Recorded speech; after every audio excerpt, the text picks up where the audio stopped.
Ayan, isang magandang araw na naman po sa ating lahat, kabostak. Dito nga po pala ako sa Teresa, Ayan, inabot na ako ng gabi dito sa overlooking. Tingnan nyo, ito po yung pagitan ng Teresa at saka Antipolo, Pero overlooking po to. Yan, kitang-kita nyo naman ang mga magagandang ilaw. The lightning, Mga ilaw po yan dito sa taas ng Teresa, overlooking. Yun, tignan nyo. Ayun, yung mga sasakyan, nasa ilalim, nasa baba. Yan. Overlooking po ito. Napakaganda mo nito pagka nasa umaga. Siyempre, lalo na sa gabi, nakikita nyo po yung mga ilaw. Medyo malabo lang ang aking cellphone, Yan, kitang-kita po.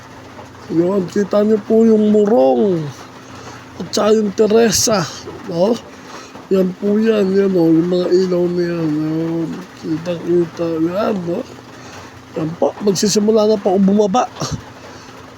At ako'y pauwi na po ng Baras, Yan po.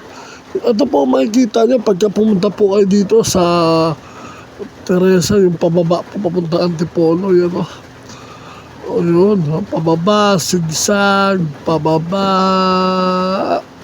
Yan, kitang-kita nyo naman.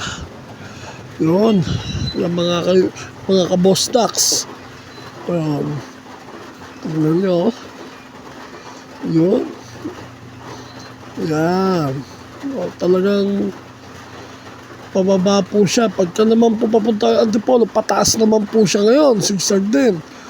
Yan, pauwi na po ako niyan at ako po may binili lamang at may kinuha na din sa Antipolo. Yun, tignan nyo, papansin nyo po, pasigsag po siya at bangin po yan yung nasa gilid niyan, kaya po todo ingat po tayo, lalong-lalo na sa gabi, at sa ating mga kaibigan motorista, Yan, ang lalaki pa naman ng mga truck na dumadaan dito.